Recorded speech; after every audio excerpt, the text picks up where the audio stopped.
So we'll go ahead and call this meeting to order for the Grant County Council. If we could do a roll call of who's here. Frankel. Here. So Connor will be late. Hicks. Here. Scott. Here. Lemming. Here. McWhort. Here. Kitts. Here. Then what we'll do is go ahead and have you call your meeting to order. Go ahead and call the recess over for the Grant County Commissioners with the joint session with the Grant County Council. Just let the record reflect that all the commissioners are present. And if you would stand, we'll go ahead and do the Pledge of Allegiance. I pledge allegiance to the flag of the United States of America and to the republic for which it stands, one nation, under God, indivisible, with liberty and justice for all.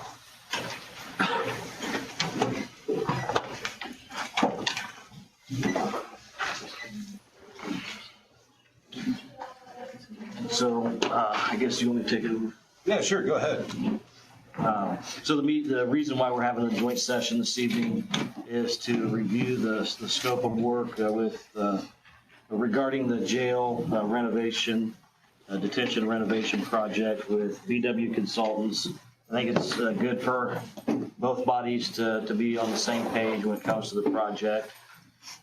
We have tonight, VW has some representation.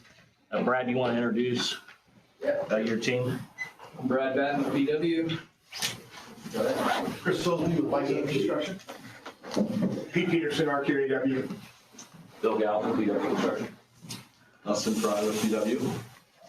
I'm Jeremy Allum. I'm actually with Barnes and Thornburg, and serves as bond counsel to the county.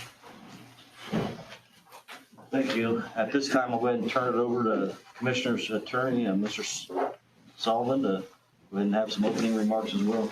Thank you. Sorry for just getting here right after the meeting started. I apologize. Thank you, Commissioners. Tonight, as I know many of the council members are familiar faces, but this project's been going on for a BOT procurement for at least a year, maybe now, right? It's a year and a half. A year and a half or so. We've had a review committee. Councilman Scott was on it. How you doing, sir? Good to see you. I haven't seen you in a while. And at the time, two commissioners, when they were council members, were on it, and now commissioners, and Commissioner Stewart was on it as well. And so they've worked through the RFPQ process, and ultimately selected BW to go and enter the scoping agreement with them and do the scoping period. They went through the scoping period with the review committee, and what originally started as a jail project, or a brand new jail, is now a D home at the recommendation of the commissioners and council members. The original, I think, dollar amount that was mentioned, and don't throw stones at me, it's not my number, but it was $110 million. And through the commissioners' work, it's been whittled down quite a bit. The scope's been more manageable, and you are here today with that. We've had the public hearing to award the BOT to VW, and tonight, I apologize, is VW will update the full council and the commissioners on where they are at this point in time to make sure that there's a comfort level from the 10 of you to keep moving forward with this. I've advised the commissioners now that two of them are two new commissioners who were on the committee. There needs to be a new review committee going forward. I believe they've elected to have Mr. President Millsworth on from their side. I think it'd be wise to have 2 or 3 council members, and Councilman Scott, if you want to just keep serving on it, and you've been a part of it, I think that'd be wise to keep going and meeting with BW and RQAW to make sure that the county is in full control of this procurement process. But the whole idea tonight is to hear where they are and make sure that there is buy-off from the 10 of you so that everyone's in the loop, knows what's going on, knows what to expect and when to expect it, most importantly. So with that, Brad and Pete, do you guys want to kind of give them an update of where we are and what's next? Let me ask you one question. You mentioned Yes, sir. BOT. What is that? I apologize. It is a procurement method under Indiana Code 523. It's similar to any other kind of public works procurement. And this Stand for, what does it stand for? build, operate, transfer. I apologize, sir. I always forget that not everyone has done at BOT, and BOTs are relatively newer around the state. And I know VW and RQAW have done quite a few. I know Jeremy over there has actually done probably more than all of us combined. But it's a procurement method, sir. It's not a financing method, just a procurement to go through design through construction. And the O part of it, there's no worries. VW will not be operating the D-home or any project for you. It's just more of a period of time from substantial completion until occupancy and whatnot. So do not worry. The project will be operated once it's up and running by Grant County. So sorry. Thank you, sir. That's a good question.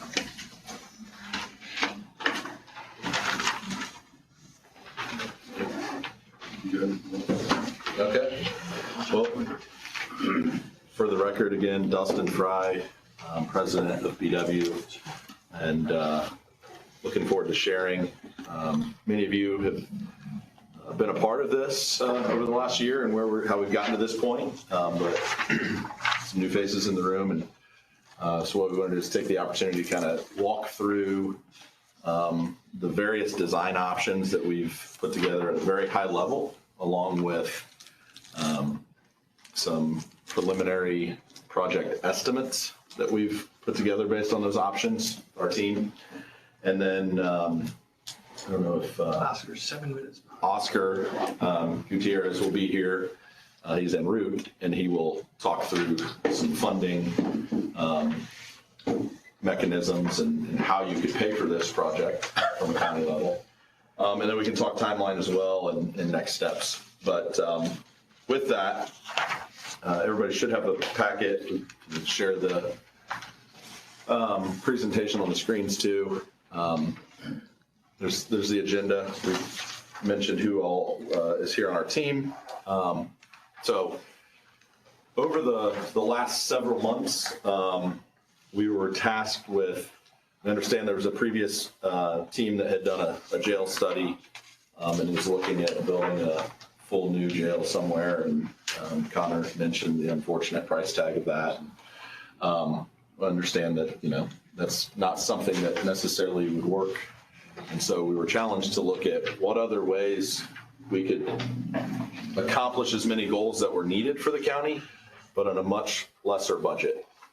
And so we started to look at the D-home next door here, and the bones of that facility are strong, and there's a lot of opportunity with that. It could be retrofitted, renovated, and repurposed to accommodate sheriff's office, administration, jail, and easily expanded with what our architect team will discuss here in a little bit that we call a housing pod. And so really we started with a few options. I think we started with 5, came in, had a committee meeting, presented those, and then were challenged to go back, and we came up with 3 more. So we have 7, one of them's a 2-parter. So I'm not going to spoil Pete's information here with RQAW, but we'll high level walk through these options with the plans that are attached here. And then if there's any questions as we go through those, let us know. Otherwise, we'll come back to the summary and talk in more detail then. So, Pete? Thank you, Dustin. Again, for the record, Pete Peterson, Vice President of Buildings and Places, RQAW DCCM. Again, in front of you and on the screen there, you have the options that were laid out and shown to the committee. There's a variety of options that were there, trying to keep sensitivity to what the county's jail needs are and are going to be in the future, and then some to make sure they kind of try to line up a little better with the understanding of the funding capabilities of the county. So again, you can scroll down through there, you can see the different bed counts, and I'm happy to answer any questions here, but if we go to the next slide, how do I do that, Dustin? It's the right arrow. Right arrow. Okay, this is option 1. So you can see in the illustration that you've got a very large jail pod, which would be new. And then there's a number of additional spaces that can be made in the current facility, or the D-home as we're calling it.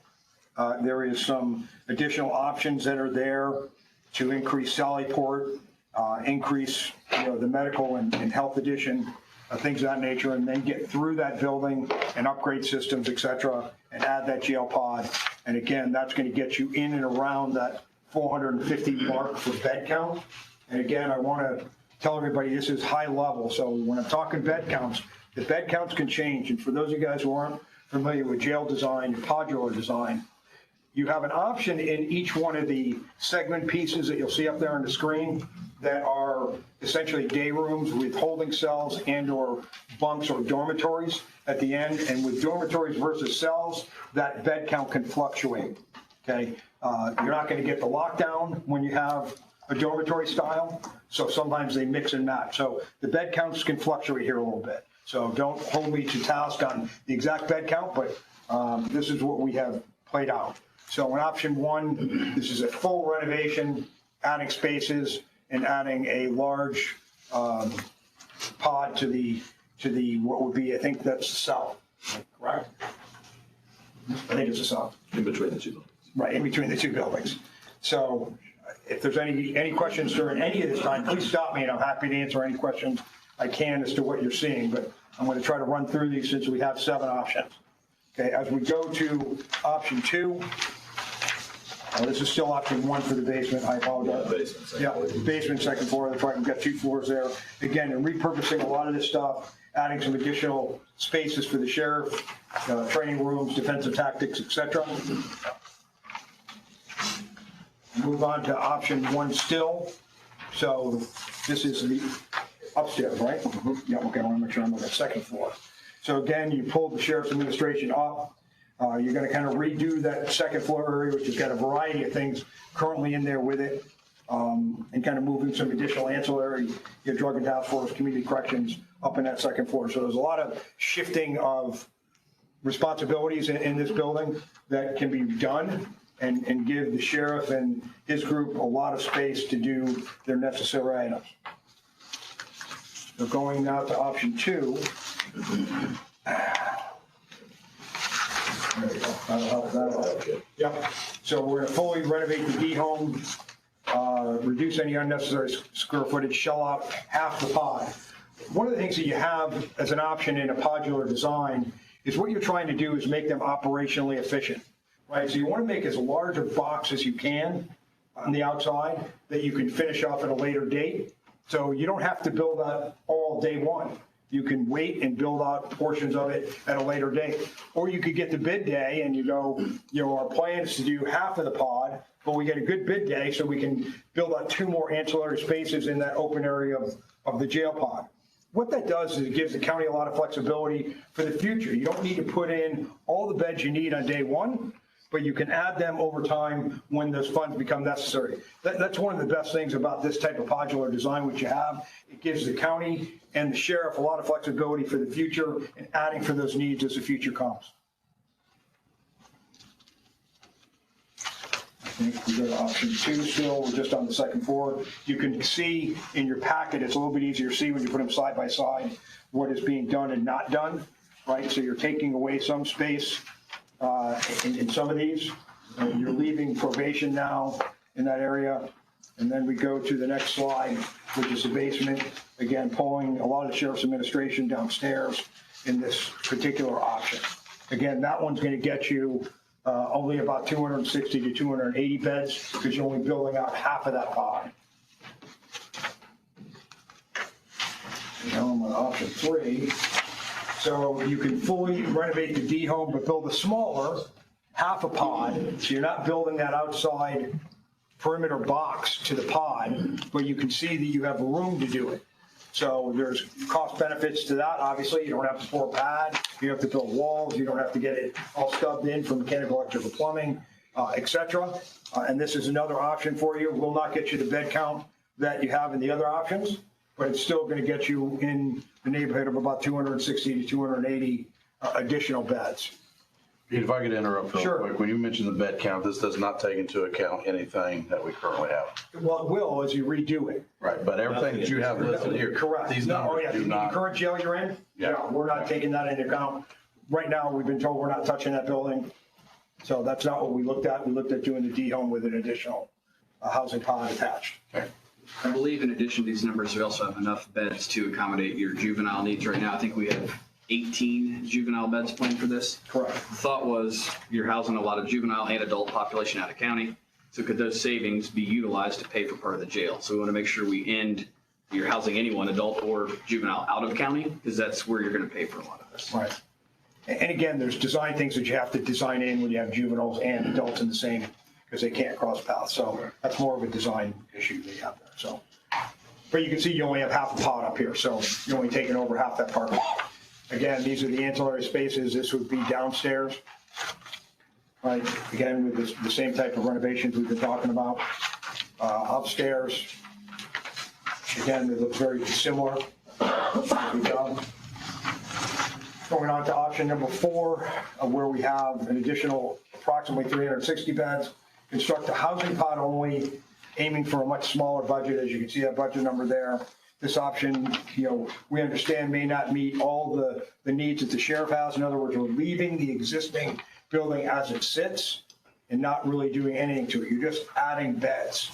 And in the pod, I failed to mention, in these corridors, there's other ancillary spaces in there that can be used for programming for prisoners and things of that nature that has not yet been defined. There can be, a medical office down in there, a medical suite, if you will, for maybe an exam room, things of that nature, some meeting rooms for attorney-client, things of that nature down that center hallway that goes there. Again, this has not been fully designed. We haven't met with the sheriff to go over specific needs as they're met, depending upon which options the county wants to choose. But this is housing pod only. So that's all you're adding, and you're not touching the other side.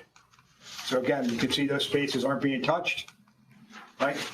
So now I'm on option 4. All right. That option was more put in to kind of isolate cost of. Correct. What are we really spending on Viva and what are we spending on the housing cost? I don't think that's really an option that would be considered, but let's just do that, but it's more informational. Yeah, it does right. Again, it's very much trying to keep enough options in front of the council and commissioners to where you guys can make the correct choice as to what you want to do. But understanding with that, you're probably not going to get everything you need, but you get everything that at least will solve the problem today. As we move on to option 5, you can see there's no additional housing pod. This is redoing that D home only. We believe we can probably grab an additional 92 beds. So it might fall underneath really what our understanding is of the bed count need, but that certainly is an option. And there does need to be some updating to that D home. I think everybody's probably well aware of those options. Again, if we look down there, you got some, again, you're going to redo in the probation, you're adding some offices, moving things around to make it more operationally efficient. And then this is top floor, second floor, yep. So again, you've got additional offices up there with sheriff investigations, et cetera, et cetera. But that's just remodeling the current facility as it sits. If we move on, option 6A, fully renovate D home and build full-size housing pod. Probation moves out, and the sheriff's administration moves in.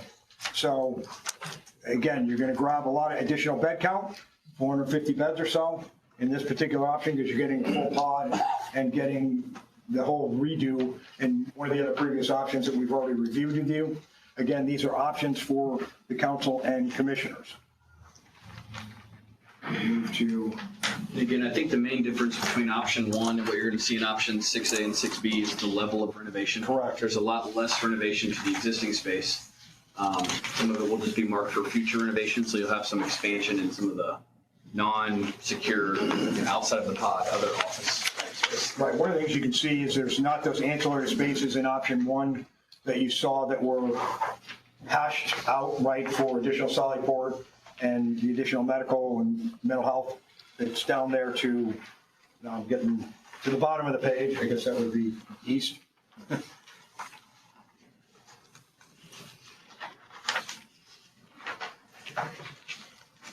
So we move on to option 7.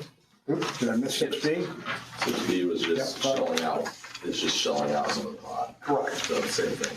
Yeah, essentially you're getting the same option. You're just not building out that whole pod, which I kind of described before as one of the options that you have. You can build that big box, but not build it all out and wait at a point in the future where you can add very easily additional bed count because you have the space already there. And when we add that space in, for those of you guys who've had a chance to tour Hamilton County, we did the exact same thing in Hamilton County. Hamilton County built the pod. They built that half of it. They're actually getting ready to build out the second half of it because the future is now here for them. I think we completed that probably 6 years ago. So they had half the thing, which was completely open for a while. They had a bridge stored in there for a while, I know. Isn't that right, Conrad? Got a bridge in there. Historic bridge, should be noticed. Yeah, so, and now that's being erected, but they had that for additional space, and now they're gonna go ahead and add those cells in there now. So we moved to option, I go past, option 7. So option 7 is fully renovate the D home, build a smaller housing pod to align with the budget. Probation moves out and sheriff's administration moves in. So the major things that you're gonna see with option 7, okay, is the jail pod is actually smaller, right? But you still have all the operational efficiencies that you do in the larger pod, right? With a single point of control. You can see that hallway moves down the middle and all those pie pieces around.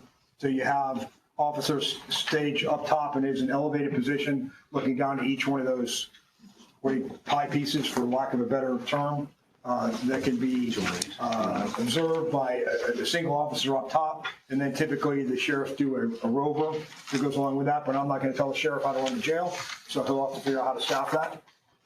So we're there at option 7. So again, there's a lot of similarity to a number of these things for obvious reasons, but we're trying to go ahead and give the county the options that it needs to make the correct decision. Because when you're building this facility, you're going to spend a lot of money, and you're not designing it for tomorrow. You're designing it for well down the road. Because you don't want to spend, all the money today and then all of a sudden be cramped and out of space, in a very near future. So I'm happy to answer any questions as it relates to that. Real quick, these options have all been ran through with the review committee, correct? Correct. And their recommendation was to come today to discuss these options and then to kind of walk everyone through them so that everyone's aware of them. Yes, sir. Did they have a recommendation of the several options, or is that what they were hoping to have tonight? That's what they're hoping to have tonight. We have a little bit of a recommendation from the committee, I believe, from our last meeting, Shane. I think we had, our approach was to take more of a common sense approach by starting by what can you afford? It doesn't make any sense for us to stand here and propose something that you can't afford.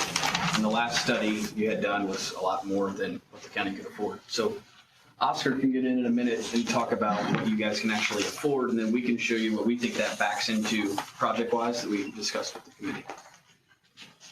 Oscar, you want to talk a little bit about financing? Do you have questions before the Oscar talks about numbers? I do have a question just related to the pod. So you construct a pod, what's the expected life of a pod? 50 years plus. Good. We've had some operating well over 30 and without any issues. And The exterior of the pod can be any construction that you want. Right. Simple pre-engineered metal building, precast, block. The facade is whatever you want it to be, and then the inside is a lot of concrete, a lot of masonry and steel. What's the timeline on that? For a pod, For the shell? the shell will go up pretty quick.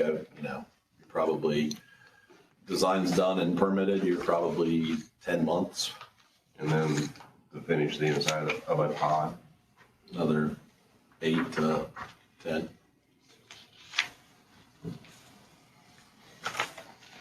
When we were selected to start scoping, our initial task was to determine whether or not the D-home was a viable option, whether or not it could save money.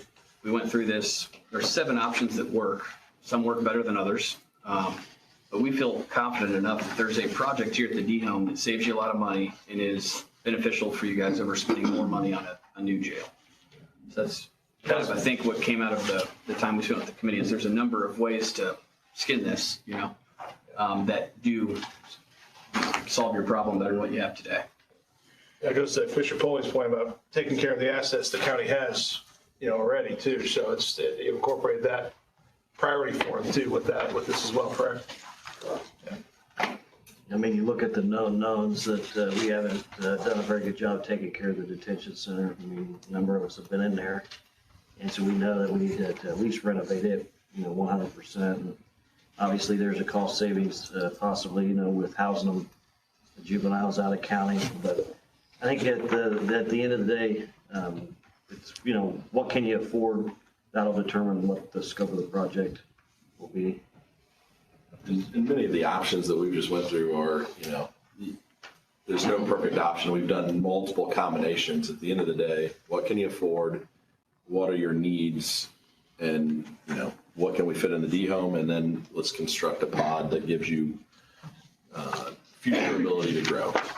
And once you define that budget and define at least an initial scope, as you move through this process to get to the BOT guaranteed maximum price, and then you get to bid day, there may be additional options that you didn't know you could do and now you can do because they get a good bid day.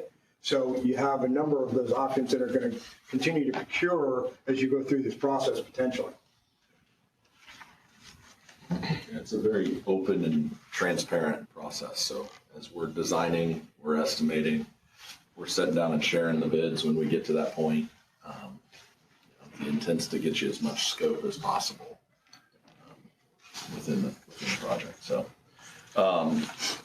we'll let Oscar go here in a second. In this, after Pete's stuff, there's kind of just an existing site, so you can kind of see an area where we're talking in additions. 4 right there in the middle would be the housing pod that attaches to the D home. You can see the proximity to this building. The next slide, don't overreact when you see all these numbers, but it's not an easy thing to put numbers to the level of design that we have right now. The level of design is walk through that building a couple times and tell us how big it is with what we're adding on. And then between our team has tons of general experience and other construction experience, Wygan here as well. We pull all our historical data to kind of anticipate where it would cost, and then put a cumulative cost range that pluses and minuses that based on the fact that we know we're probably being extremely conservative right now. It would be a disservice to the county for us to come in and say, oh yeah, this is going to cost 50, and then you guys say go, and we come back 6 months from now and say, oh, it was really 90. I'd rather tell you, hey, this option is in this range, but we're confident we can get it down to the budget, and how we're going to do that.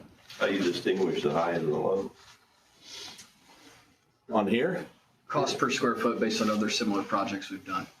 So these are based off, Pretty good gap, isn't it? I think we took. Yeah, the low is 10% low, 5% high. There's no science Based to on what that. he said. Yeah, of other similar projects. Yep. And as you guys go along with the process through scoping and working with the review committee, the further along in design you get, the more you can zero in on the actual cost to get you to that guaranteed max price. Yeah, so at every step Yeah. of design, we will have less contingency. And as the contingency goes down, you have more defined scope. So we start with a fairly large bucket of contingency, and we're reducing that at each stage of design and theoretically giving you more scope as it goes. Culminating in a GMP where we say, we're giving you this project for this guaranteed maximum price. We take all the risk from there. Go. If you skipped ahead past all the financing stuff, not to take Oscar's thunder, we'll get to Oscar. But this kind of lays out a general timeline of how we would move through what we would call the rest of the scoping period. And as you can see in here, I wouldn't focus so much on the dates, although those are accurate dates if we were told to go forward and all the decisions were being made really quickly. But the next phase we would go to is schematic design, where we're going to get more information. We're going to sit down with all of the user groups, get a detailed program, find out exactly what is needed and then what is wanted. And then we put together a schematic design. So it's a lot more detailed than what you see here. That's going to take about 6 weeks. And then we take that from the construction perspective and we put new numbers on it. And we do the same thing that we just did. Okay, here's the design, here's our numbers.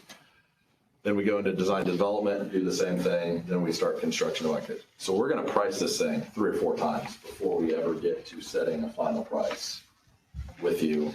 So you're gonna know exactly what's in it, be a part of all those decisions along the way, Well, and intentionally, we have it set up to where today we're asking for notice to proceed to get through schematic design, update the scope and budget, come back and share it with you. If you like what we have to say, then we go through the next phase, design development, come back, share it with you again. So it's very, like I said, it's a partnership and transparent through every step. And council members, the commissioners have purposely structured this way though, so that the council is involved every step of the way. So there's no surprises if they come before you with a bond or something and saying, hey, we are requesting X amount of money. So you guys will be involved in every step for it. And that at any point in time, things aren't going the way you want, we can either have them pivot and change course with different things or move on. But it's designed to give the most visibility to all 10 of you throughout this entire process. Any questions? Otherwise, I'll turn it over to Oscar and let him go through.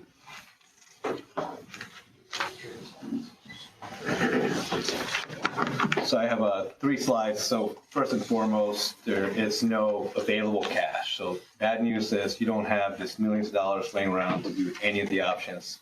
Real quick, Officer, name and where are you from, so that everyone knows? Thank you. Oscar Gutierrez, Boundary Consulting, municipal advisor, hoping to advise the development team on a financing package for this development. Again, unfortunately, the county is not sitting on piles of cash where you can build any of the options. Actions would have to be taken. So what I did, I tried to take a backwards approach, and there was a lot of numbers that have been tossed out.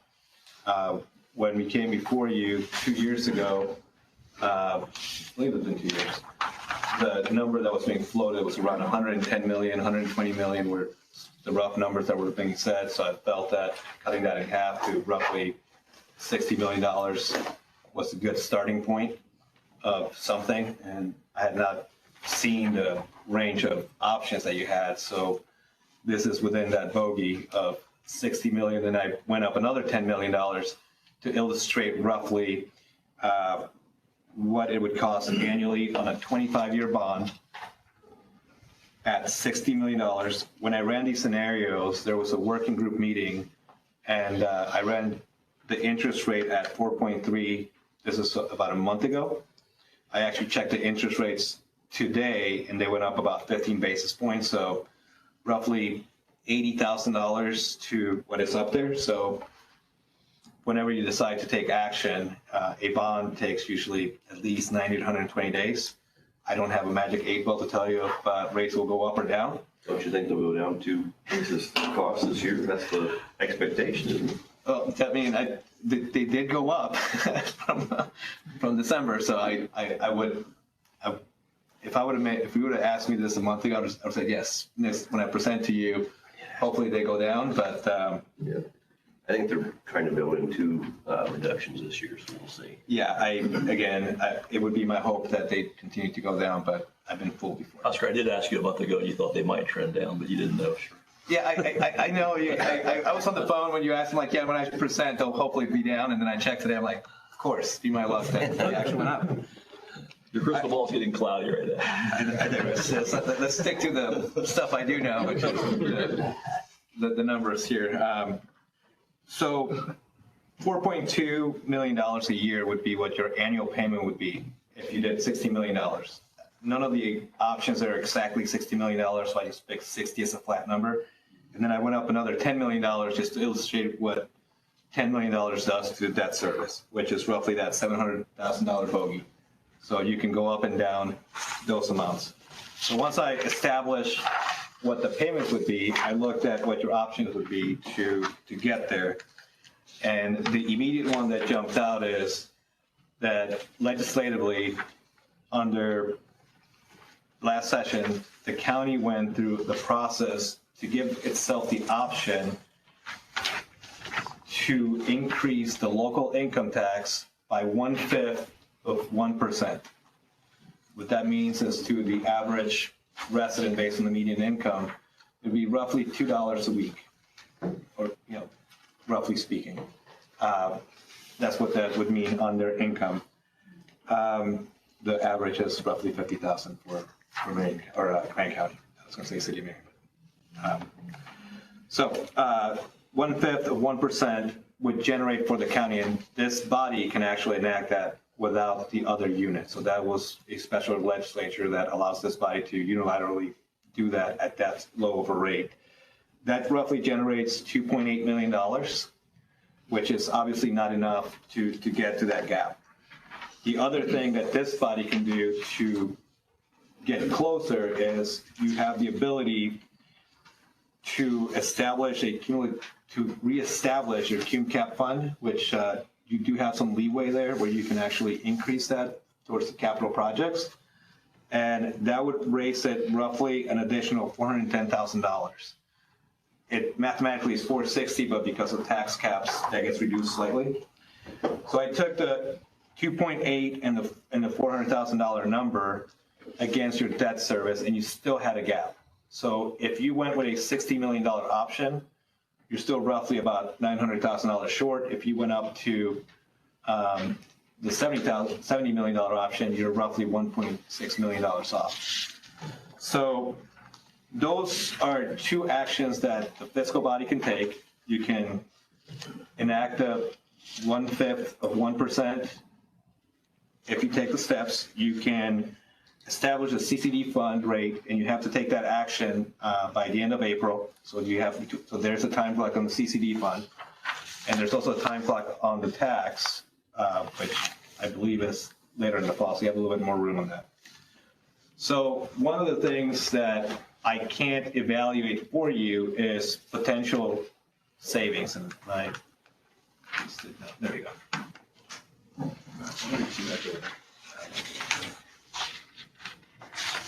There we go. Is depending on the option that you pick, the subcommittee and the sheriff's office are going to have to evaluate if there's cost savings of a new facility. And some of them may actually go up, but the whole talking to the subcommittee members earlier is that there was a feeling that there would be savings. Whether that's true or not, again, the exercise has to be met depending on what option you go with. And I'm sure each option will yield a different result.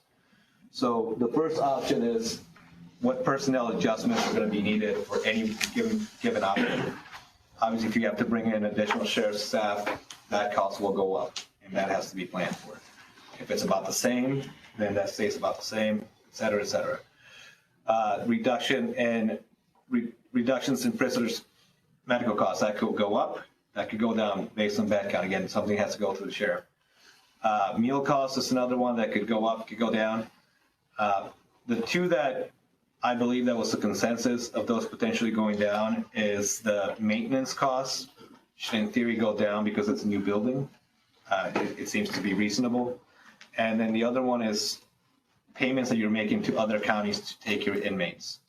And that also seemed reasonable. So when you take all these considerations, some might go up, some may go down, and then the average is what your bogey will be to contribute to any given option. So again, once this body decides which option you want to do, I'll take that number and tell you what the gap is, and then we would have to work with the sheriff's office to then go through the exercise of determining if there's any savings that can go towards that cash balance. The only other option is if you have had a historical surplus the last few years through your budget, you guys have been operating at a surplus, so you could technically dedicate some of your cash that you have. And then the other one is that the lit council is primarily led by the city of Marion as being the largest by population. They control roughly 40% of the vote. So the city of Marion could technically partner with Gas City and or the county to enact a public safety tax. If a public safety tax was to be enacted, then that would be more equally distributed to all the units, and then that would generate more than enough money to do not just this project, but additional public safety projects that this body decided, or right-size it. It's, I mean, the options are wide open. That would generate a significant amount of cash for all units, but that requires another body that's not within your control, but it was worth mentioning to you all. And with that, I'll stop talking and allow you to ask any questions. Again, this is just high level because you have to make a decision on what you like first out of all those options. Oscar, I got questions for the Sheriff back there, not to put you on the spot, Sheriff, but am I thinking right that the reducing payments to the facilities, is that about $1 million a year? Last year we paid $700,000 for adults. That's what we budgeted for this year. We paid about $500,000 for juveniles. So about 1.2. Thank you. Some of those costs would also go up, so we'll just look at the net result, but thank you for bringing that point. One other potential savings we talked about in our committee meeting that's been brought up is I believe you put money in the budget to staff the D-home and staff the jail, and you would not need staff at both if we just have one facility. So there's a double up in staff costs in your current budget that could be reduced in the new facility. I think that was $1 million, Shane? So if you add that to the other, you're 2.2 potential savings. So that's kind of how I figured. I had heard those numbers before, but again, so I felt comfortable with presenting 60 to 70. And based on the options you have there are actually lower options as well. But again, you'll have to take the actions of the 1/5 of 1% and CCD creation, or not creation, reestablishment, because you do have one, it's not maximized. And if you do take those actions, then the savings is where it comes into play. I don't believe that you could do a project just on savings alone.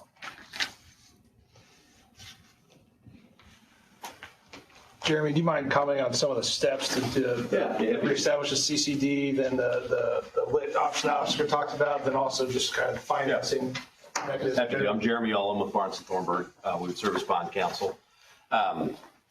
You're really going to have 3 processes as part of this project, I think, at the end of the day, one of which you're already partway through or most of the way through, which is the BOT process we talked about before. That's procuring the thing, right? That's how you engage these guys to do some of the initial scoping, and that'll ultimately lead to a guaranteed maximum price contract and a full BOT agreement to build the thing. That's about procurement. The second one, which Oscar hit on, is really about, the revenue sources for repayment. And he's right, the enactment of the correctional facility lit, what people refer to as the J-lit or the jail lit, is wholly within your control, and as is an increase of the cum cap fund. Each of those has a process, public hearings, public notice, timeframes. If you hit those timeframes, those kind of roll as to when they become available. That'll go into Oscar's model as well. So that'll be kind of another kind of parallel track that you'll be working on. And then ultimately there'd be a bond financing to generate the funds, right, to pay for the project. So we'd run all 3 of those kind of side by side. Our next step, after you have a little more clarity around those repayment sources, primarily the bond issuance will involve both the commissioners and the council. That'd be a lease financing, I'm almost certain of it, through a bill. So we'd have to set up a building corporation. If any of you have been involved in other public projects and are familiar with that structure, that's a pretty known structure. You'd have a bond underwriter that would go out and sell those bonds to investors. But I really think once we know the plan for the revenue sources, we'll be able to chart out those 3 processes kind of side by side. So they're all independent, but they're all going to need to come together and move together to make this project happen. Happy to take questions, but I don't know that we're to the point of detailing, when you need to give public notice in advance of the hearing. That'll all be worked out and scheduled out as we go. Thank you. You bet. I'd like to ask a question that gets related to the bonding a little bit. We have a current bond issue that we issued in 2018. Yeah. Would it make any sense, and a lot of that was jail related, it wasn't all, but over $6 million was jail related. Would it make any sense to maybe get a scenario, what would it take to dovetail that debt into a new debt? It would, and I don't know if you've done any, Repeat the question. Wrap this around the current bond debt service. I don't like to extend interest. I think that's a GO bond. It'd be interesting to see how that would affect the total financial position.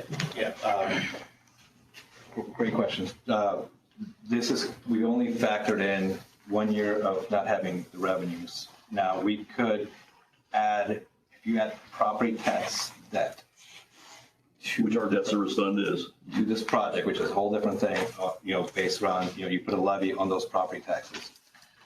Then I would have to defer to Jeremy, but that would shorten the length of time that we can actually issue the bonds by 5 years. So we would have to So it'd be a 20-year limit instead of a 25-year limit. Correct. So it'd be like, we could technically go as high as 30 years, but the jail lift's only good for 25. So, I factor everything on. That would cloud that, I guess, but reducing that 5-year time period. But we could do a wrap around it, and by using those revenues for property taxes, it would more than make up probably the difference of the shortening. You would save on interest. So it'd be good to see what that scenario would look like, I guess. So we could run a 3 revenue scenario that you could start levying.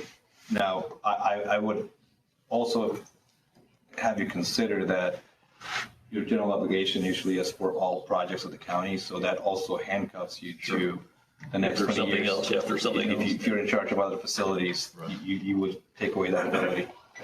Be good to know that. Remind them when the payments should start, because that's critical on this process. I did a 1-year capitalized interest on this, meaning that I would borrow enough money to make the first year's payment to allow for the revenue to start taking place. If we enact that tax this coming summer, we start seeing the revenue next year. Yeah, so if you had the money available right now, those payments that I showed out there would be lower. I did a 1-year capitalized interest because I assumed that We may not need that long, maybe not. we can, again, I try to be as conservative as possible. It'd be lower instead of higher if we do that. So I did a full year of no revenues available and just borrowing the first payment so that construction could begin without having the revenues in place. Thank you.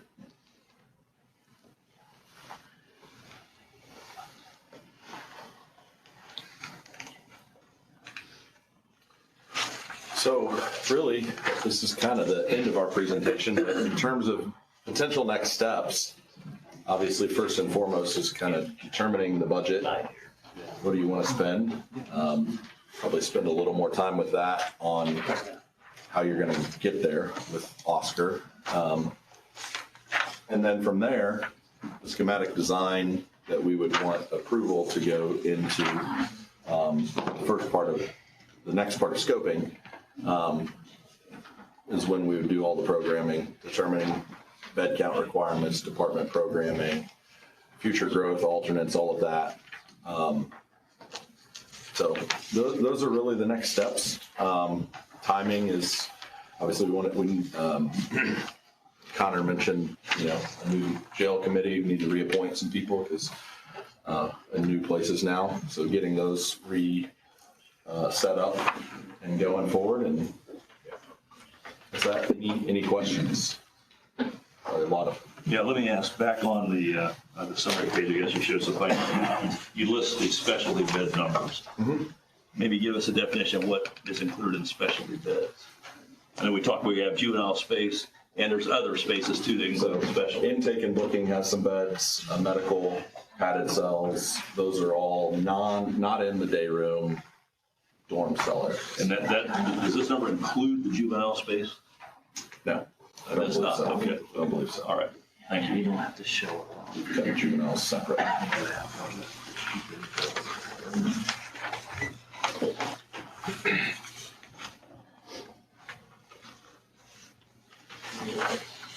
We'd be happy to get you an electronic copy of this sent out too, so you have it. And if there's other questions afterwards, send that with your contact info and you can feel free to reach out. Talk about it anytime, so. So the commissioners, not this past Monday, but the prior Monday, adopted a limited notice to proceed that won't be signed until this evening based on the council commissioners joint conversation. And that is to take up whatever the 10 of you decide, whatever it is to schematic design.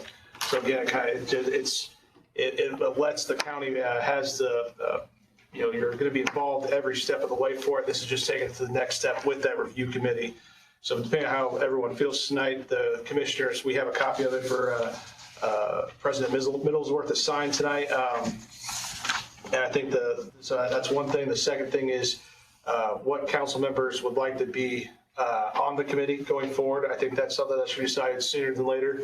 And then 3, just a general idea of what everyone feels comfortable with. Again, there's no vote on it's reestablishing the CCD tonight, the jail lit or the bonds or anything like that tonight. But they do need guidance so that they can move forward with the scoping, with the schematic design, with an end target roughly in mind. And as I said, there are certain timelines coming up on the county if you would like to implement some of those options, just to keep that in mind too. So I just want to reiterate that we're just trying to be transparent on the commissioners level. We know that we need the council to fund the project, whatever project that would be. And like Mr. Connor said, that we're looking for tonight a limited notice to proceed. We do have roughly, as the previous commissioners did commit, roughly $2 million. Just north of $2 million, Commissioner. For scoping for this, yes, sir. For this is within the ARP fund, so there are some dollars available. At the end of the day, we don't want to go down this path and then, 6 months from now, nothing happens and it's a waste of time.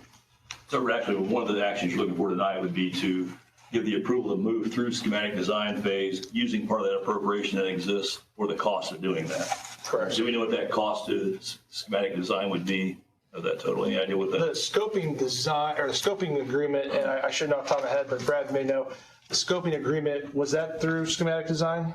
Scoping agreement is for up to $2 million. Yeah, so it's $2 million would be to get you to the guaranteed maximum price. Going to Pete, I'm guessing schematic design. Yes. Doesn't go to me. I'll talk on this guy. I'll make that perfectly So clear. right now, for what the county would be on the hook for would be that those ARPA dollars that have been encumbered from 24 to this year. Right. I guess I'm assuming the 2 million, 25% of that. roughly a quarter of that, so roughly $500,000 we're talking in that range. I just want to know if we break it down, if we're getting approval tonight to a certain portion of that, and we decide at some point to not do it further, which I don't think that's going to happen, but want to make sure we aren't locked in beyond a certain amount. You're not. Right, the heavy lift Notice proceed to schematic design. We can agree all right now to set it at $500,000 if that's a comfortable number. It's 25%.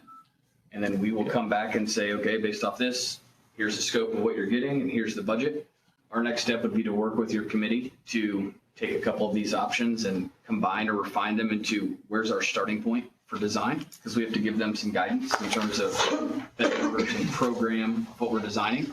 So kickoff meeting with the new stakeholder committee, get a good conceptual program so they can start designing, with Dustin's team managing the design to your budget, which we know cannot be more than 70 and hopefully is less than 60. And that's where we start. Right, the heavy lift on the front end of a BOT always is the design efforts, right? We're the ones put under the gun to have spent a lot of time in trying to design something and working hand in hand with your construction group and the developer group to make sure you're kind of meeting the correct budget numbers, but we're the heavy lift in this equation. There's a lot of work that's got to go on our team to get there. So, and the commissioners were very forethought in getting that money allocated so that if you chose to move forward, you had the monies already set aside available today to get us working, to get you guys numbers a little bit quicker. And along with that, I think it's important too, as council is working with, that if that's a budget, how are we funding that? And especially with the upcoming dates and if you have to do something this year, so it'd be a lot of work over the next 2 months.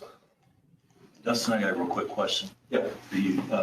Correct me if I'm wrong, but is there a couple of these options to where we would need the current jail in addition to one of these options in order Some of to? the cheaper options contemplated the current jail staying in place.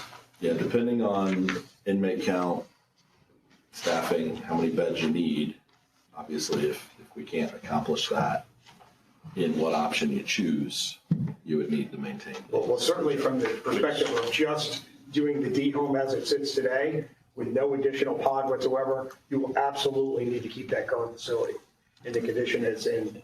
That's option 5, I'd say. Yeah. Yeah, that was 92 beds, so I don't think that's gonna get you.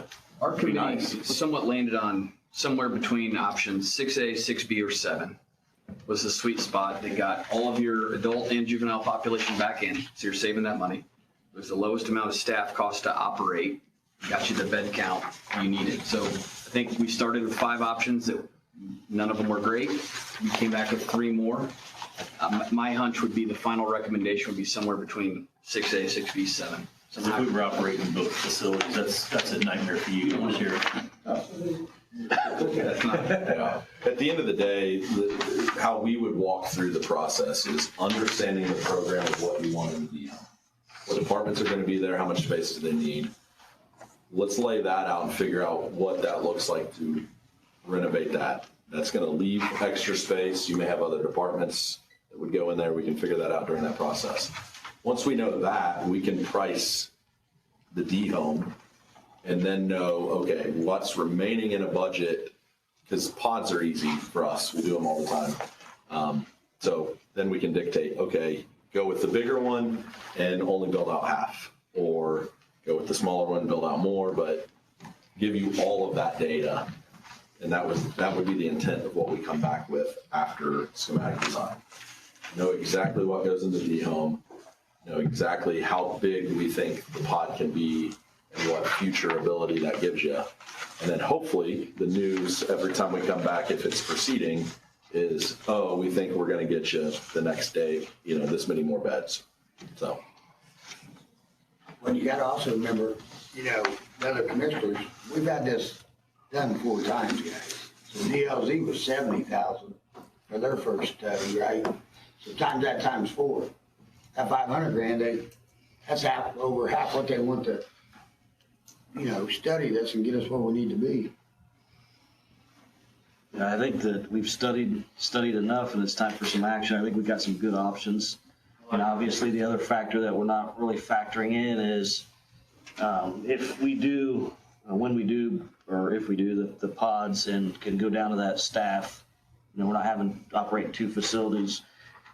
Commissioners, and we're looking at maybe some options of, rehabilitation center with the old facility. Leasing the building. Leasing the facility. I mean, we're going to try to, we don't want to just lock people up. We want to rehabilitate. And I think that has to be a part of the equation.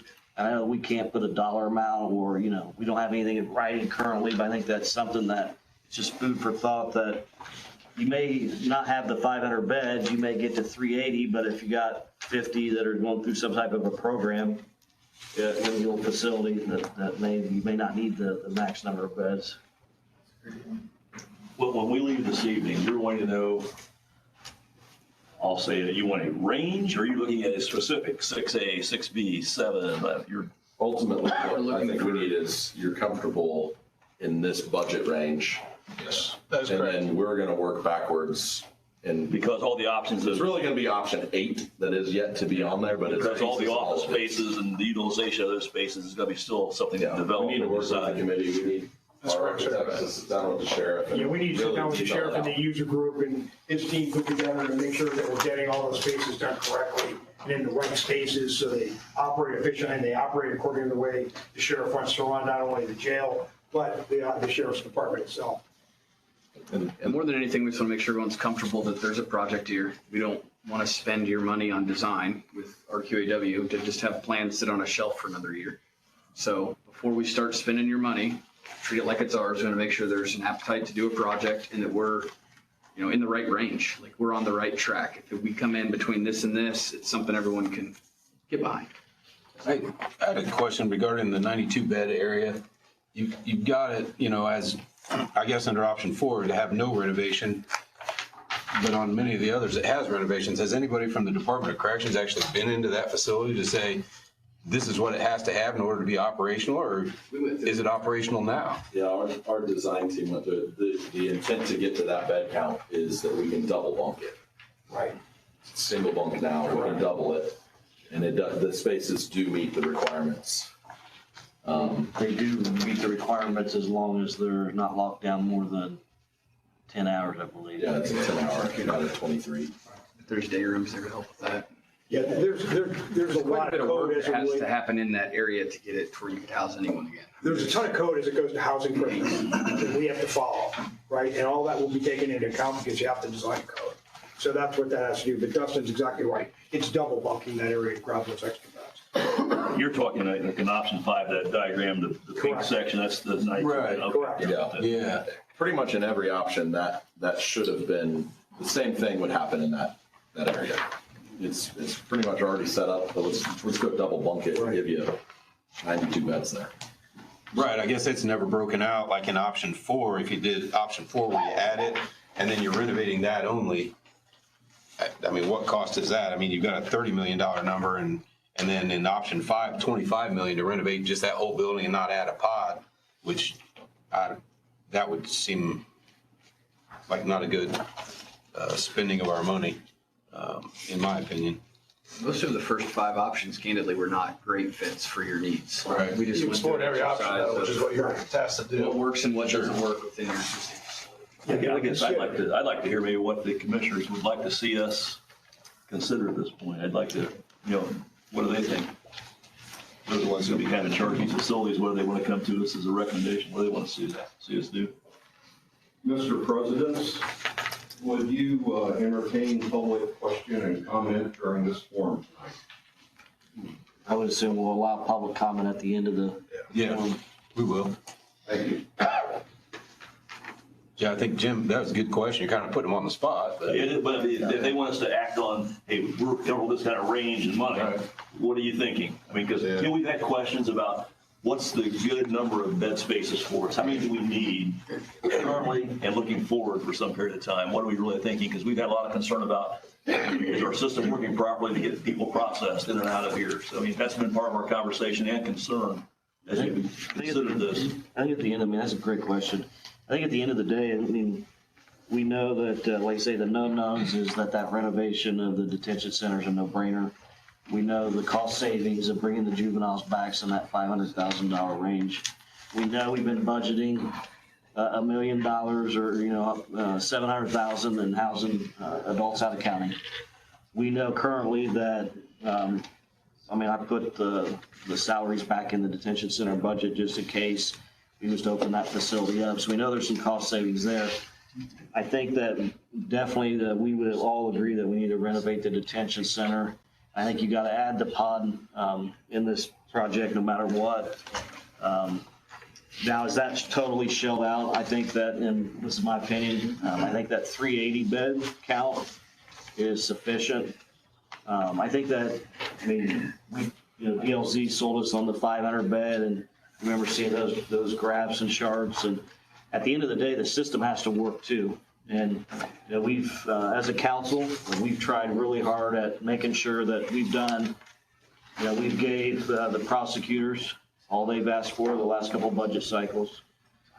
We gave the public defenders pretty much everything they've asked for with a huge raise. So I know it's not going to happen overnight as far as getting cases moved through the courts quickly and getting the jail count down. I think we've taken the steps on our side to make that happen. And so I think it's just going to be some time to see that through, and obviously just gauging it. I know that you guys are looking at the referee position. I think that's another one of those things that has to happen to keep the bed count down. And obviously when you talk like say 500 beds, that the medical costs really go up. And so I think that why we have some cost savings, we don't want to get to where we're just medical and that liability insurance side, health side is really eating us up. So I really think that now, do I have an option in mind? No. Like I say, Brad said, I think any of those options would be good. But I think we just need a limited notice to proceed somewhere between 60 and 70. Not to exceed 70. Right, and we're hoping, from discussion we had as committee previously, we're hoping that actually gets to the lower end as they get to the stage of finalizing their numbers and all those kind of things. I know the commissioners are committed to any work that we can do with the highway department as far as site prep, anything that we know that we could to make more efficient or save the county money, we will do. And I know their BW's committed to that as well. We want to get the best bang for our buck. And I think we can accomplish that with one of these projects. Do we have an idea now at this point? We say, okay, let's proceed with this today. They go through the process and we end up finalizing this from a start to finish. When would we be able to inhabit a new facility? I'm going to say 2 years. 2 years. I wish it was 2 years. We could start today and go through that timeline that I had pulled. It's one of the last pages in your packet. The design timeline with taking accurate time between design phases to truly price it up and come back and share that information. We wouldn't be at a GMP until sometime in October. So GMP is what? Guaranteed maximum Okay, price, okay. which is what's required for Right. the DOT agreement. So that's when we're signing our agreement. Then, right now, you're operating under a scoping agreement. There will be a whole other contract that gets put on, and it's called the BOT agreement. GMP accompanies that. We can do a GMP earlier if it's to the benefit for financial purposes, and financing, and all of that. Our preference is to do it at the end of the design, especially for a project like this, because of the renovation. Yeah, and I'm not asking a question to rush it. I just want to, what kind of timeline? Yeah, so to actually get it? end of the year, you're under contract, you have your guaranteed price, we're permitted. Fortunately, it's a renovation, so we can start rather quickly. And then depending on the final scope with the pod size and the expansion, I'm guessing And let's assume we're 20 to 24 months. Okay, we're building a pod, let's assume. So you're talking 24 months after the end of this year? Okay. Yeah, 30. So the end of 27, at best case. Okay. So does your pricing include inflation in that? And there's 3 new council members. Can you talk about the BOT just a little bit? I can touch on it too. The nice part about this procuring method under 523 is that you've probably seen, road projects are the ones that are historically pretty unfortunate for governments. The price escalation as you're going along, change orders from the vendors, all of a sudden you're 15, 20% higher than what you might have signed a contract for originally. Under the BOT, the nice part about that is it's a shifting of the risk more to the developer, which is why they build this contingency in there. And again, to what Dustin's point is, the farther along the design you get, the less contingency there is because they have a more set number. So there's less risk for them too. But the nice part as a county is you get this guaranteed maximum price. So there's no change orders on it. Whatever the price they agreed to in that is they are responsible for it. If there's some kind of issue for it that they've caused for some form or fashion, they don't send you guys a change order. They eat that cost over the guaranteed maximum price, which is a huge benefit with road, especially if you look at road projects the last 4 years since COVID and all that stuff. Those are notorious for going over budget. Pete's a city council member at Fishers. He can tell you too, as elected official, it's not fun going back before the fiscal body and saying, oh, we were wrong for the 3rd time. We need more money for it. You're locked in for it. And so you don't want to be caught though of something being missed and then they somehow change the project without us knowing. So yeah, scale back on the contract does not allow that, right? So when we sign the BOT agreement, you're going to have a full set of construction documents in it. You'll have a detailed scope of assumptions, exclusions, clarifications, and you have our price. It's all there, and contractually we're obligated to deliver all of that scope for that price. You understand the question? That's why. Yes. You got to make your money, so you got to. And Connor's right. So I'm on city council, my 5th term in city council in Fishers. Our mayor will not do another project for the city unless it's BOT. And we've delivered parks, tunnels, police and fire stations. We've delivered event center. I mean, we've delivered it all under BOT because of what Connor alluded to with the change orders. So we don't see change orders anymore because we don't do that procurement method outside of BOT anymore. Thank you. No, absolutely. You have to ask the question too. You're right. It makes sense once you talk about it, but it does provide you guys with the most certainty too, especially with these new revenue sources that Oscar's talked about too. You want to make sure you're doing it right. It's going to be enough. And that's why you'll work with this committee will be very vital to make sure you're working with them to keep them honest with it. And which they'll be honest, obviously, no doubt about that, I've worked with VW several times.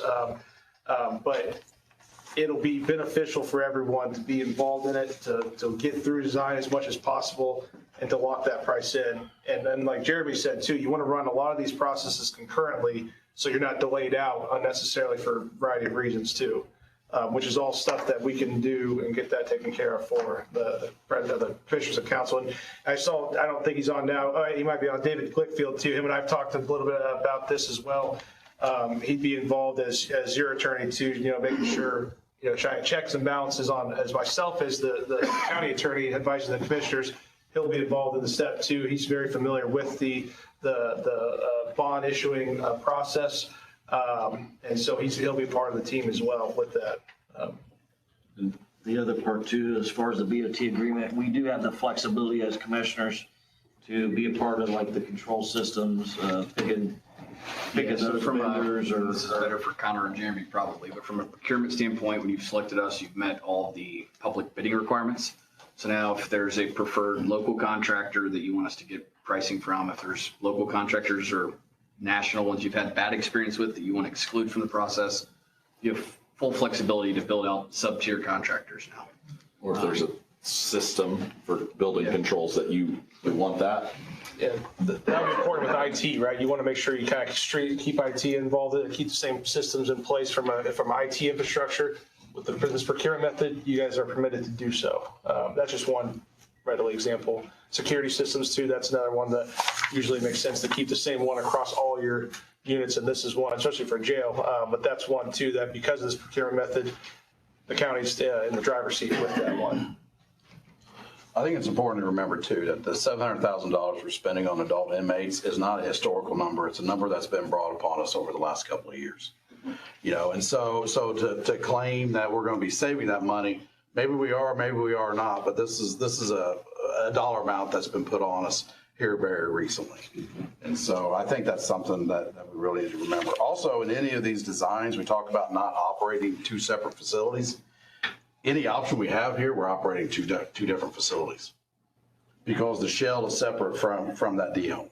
So it doesn't matter if the shell is 100 feet closer than what the jail is. We're still operating two facilities.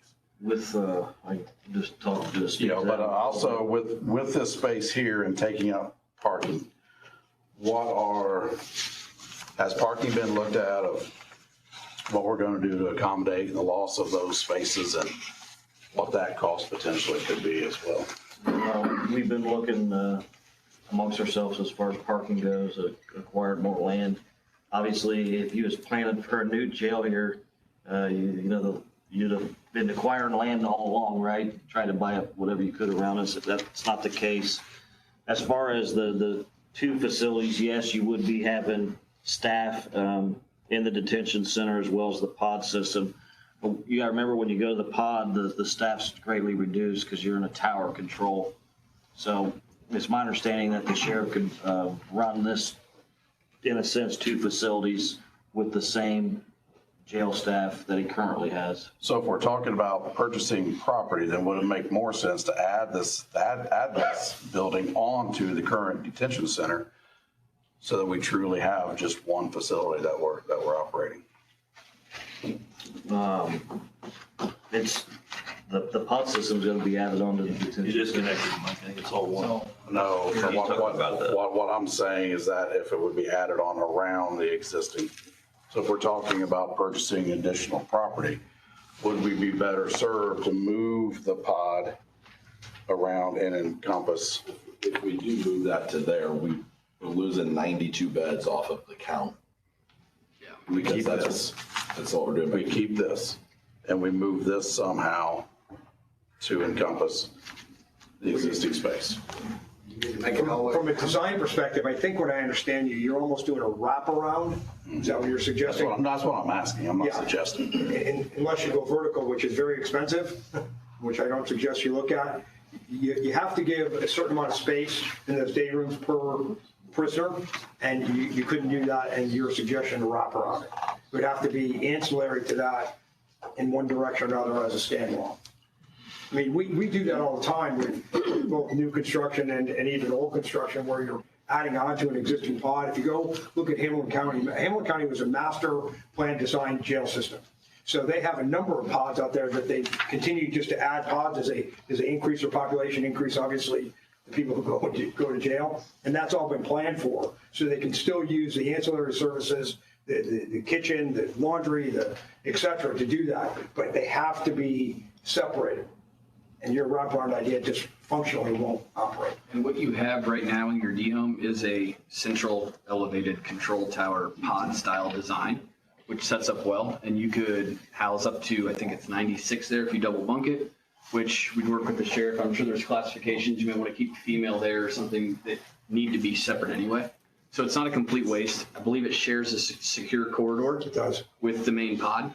and it ties in with intake and booking in the middle. So is this a one-story? Or is this- It's mezzanine, so I hate to call it a two-story, but it is a mezzanine. It's just taller. It's taller. Right. Not a full two-story, but it is a mezzanine. On the second floor where control is, where they supervise from, that hallway is connected to the second level of the depot. So it is attached and connected. And if you look to there's an orange block right there on your design. We wanted to try to add vertical circulation outside of the secure pod. So for people working first, second floors here, this is a new elevator, stair tower so people can get out. So this just stays secure, this to this. Is this like the minimum size of what we could go with, the 320 to 360, or would there? That right there is probably the maximum size you can do for a jail pod. Maximum size. You start to lose sight lines there if you go a little bit too far with the bifurcation of the walls he's putting in there, the spokes of the tire. So that's as large as we feel comfortable going and giving the sight lines that would be required by the sheriff and his group. There is a smaller pod, which is shown one of those other ones, which is done quite a bit, but it doesn't house as many. So we have a large and then a smaller one. But you're getting somewhere around the 260 to 270 range of the smaller one. This one's up at 320.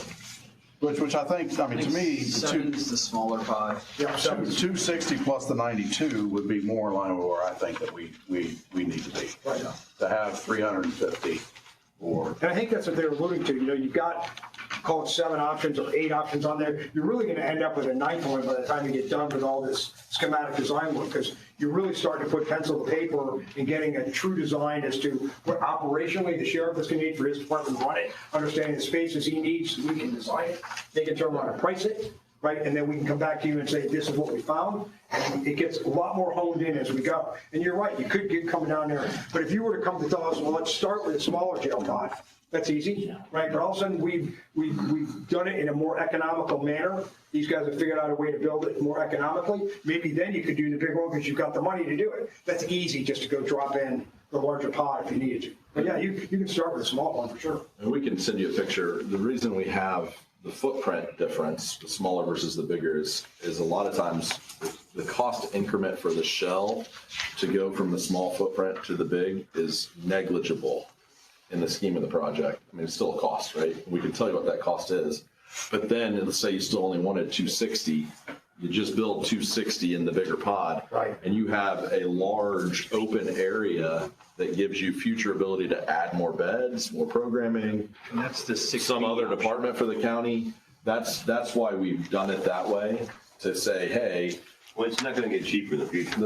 Exactly. The square footage is cheap You're better off now. with a big shell and only use a part of it, finish only part of it. You can always come back and add it. It's never gonna get cheaper. And when you're doing the larger shell and you're not finishing that on, I don't want to it's definitely a wide open space for sure, but all the plumbing is done, all the wiring is done so you can get to it really quickly. All we end up doing is putting a garage door in on one space so we can wheel the cells in there or wheel the materials in there to build the dormitories. Pre-engineered metal Or cells the come option is stack to later. not put any of that in and you don't pour a slab and you got a ground floor. Right, then you got more costs. And then you have a lot more savings on the front end. Or more And costs a lot on more it. flexibility, but if you do want it to be jail space in the future, it's obviously more. There's a ton of flexibility here. That's the whole goal is, you know, Appreciate all the when we say options. we can add more scope and get to your budget or work down, that's why we do it this way. Give you the menu of options. And that's why I think our next step is we need to get the committee established. We know it's Shane, I think the auditor, sheriff, and then up to 3 members of council. And we'd want to have a kickoff meeting with the committee to really hone in on our starting point for design. Frank was on the last time too. Yeah, I think, oh, yeah.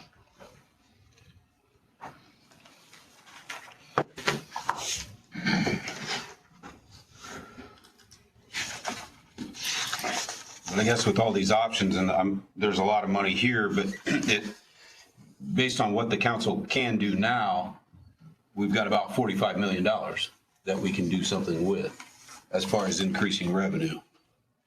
Stepping aside that there might be any savings, because those were short-term savings of the 700 for housing out of county. So those are just really recent additions. And then you also have increased medical costs if you have more prisoners. So that might offset. So if you go to the only thing that we have is roughly a $45 million budget, perhaps.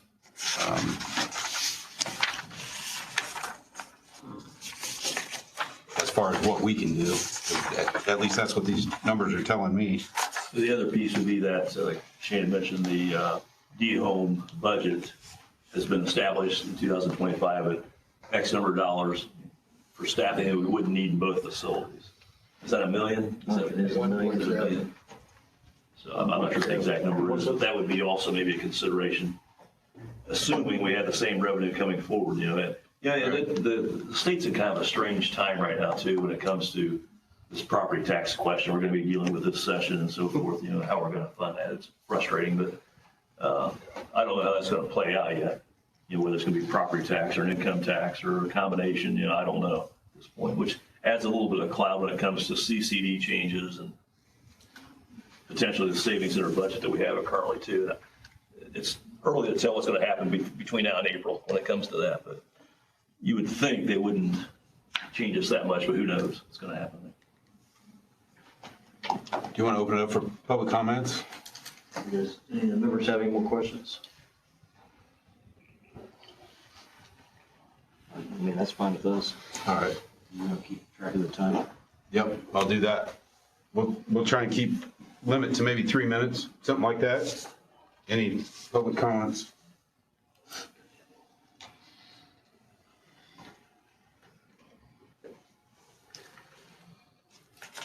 Please introduce yourself as well. Good evening, gentlemen.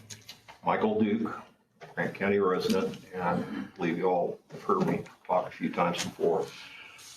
Just listening through here, there were a couple of points that resonated with me. One is a simple question of, I heard several of the gentlemen speaking about the design options. They said, we'll move probation out. What are the costs that are related to where probation goes? Have those been factored into these numbers presented? Second point, I hear the term cost savings being bantered about. Maybe I'm a stickler for the English language, but are these cost savings actually being put into a bank account generating interest to the county? I think you're talking about cost reductions or minimization of costs. That was another resonant. The third one, but the most striking one to me, is the gentleman talked about the financing options in his 3 or 4 slides, made reference to the local income tax considerations or possibilities. I'm going to speak historically. The gentleman said that the county last year took action on an increase in the possibility of a light percentage of, actually it was a 0.5% increase per the legislation signed by the governor in House Bills 1120 and 1121 of the 2004 General Assembly session. But I take exception with the comment of the county took. I think it was 3 commissioners took action, because at the time that that issue was in the forefront, back April of 2024, it came as a surprise to county residents. Also, it came as a surprise to many of the county council members as to where did that come from?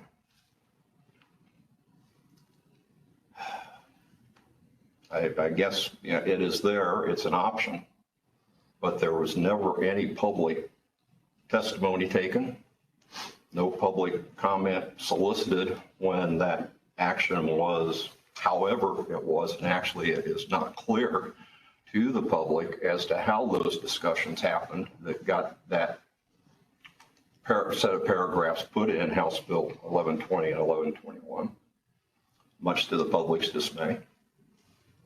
And therein I question, you know, how pertinent that is. I would just simply present food for thought to the current commissioners and to the council members that perhaps the election results back in May of 2024 and November 2024 may have, that issue may have had the impact on the thinking of various members of the public that went to the polls. No public hearing, no public comment, no public, maybe there was some solicitation within a few people, but not widely to the public. As going forward on this project that is obviously needed and there's support for it, and granted, there's good things to it that could be derived. The local income tax action that the Grant County Tax Advisory Board would have to take.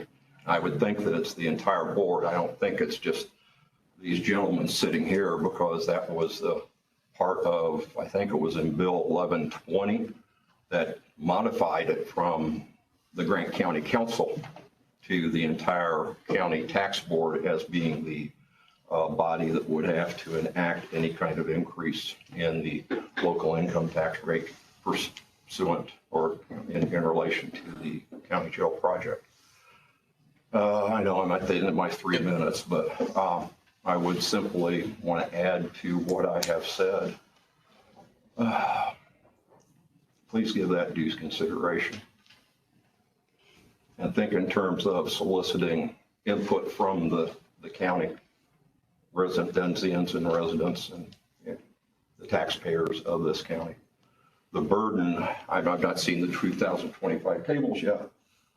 I'm just going by 2024 tax tables. The local income tax rate that we carry the burden of here in Grant County, because I believe, Mr. McCourt, you hold me on this one, but it was 2.55%. That's the current, yeah, that is the current. And in 2024, that was the second highest local income tax burden of counties in the state of Indiana.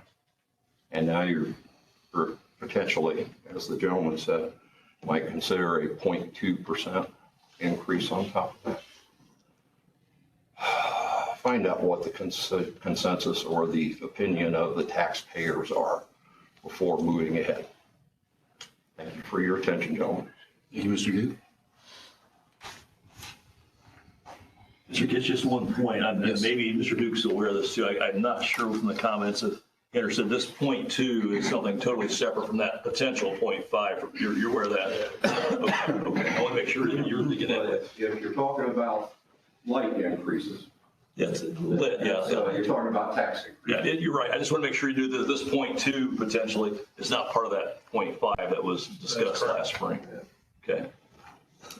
It's a separate. A lot of clarification. It's a separate. Help the voters understand that. Yeah, but it's important that we understand that. It's not part of that same paragraph. All right, thank you. Yes, Sheriff. Commissioners, members of the council, first of all, I want to thank you for at least having an open mind to the issue that we face. I really appreciate that. I hope that we can move forward. I've got the easiest job in this whole thing.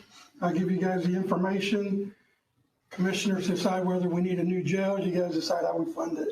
You guys definitely having the most difficult part of it, and I definitely understand that. I can tell you, as of late, our jail population has averaged around 380. Today, we have 281 in our facility. Might be going down because we're getting ready. We're in the process of getting a few out, and we have right around 98 people in other facilities.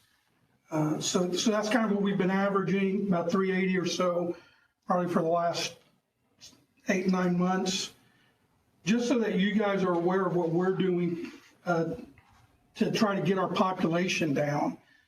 When I started back a couple years ago, we met with the city court judges, both in Gas City and in Marion, so that we could get a list of nonviolent offenses that are being committed that we could OR right away without having to call the judge and getting their permission to do that. So we've been successful in getting those nonviolent offenders out. Some of them we may have to keep for a few hours.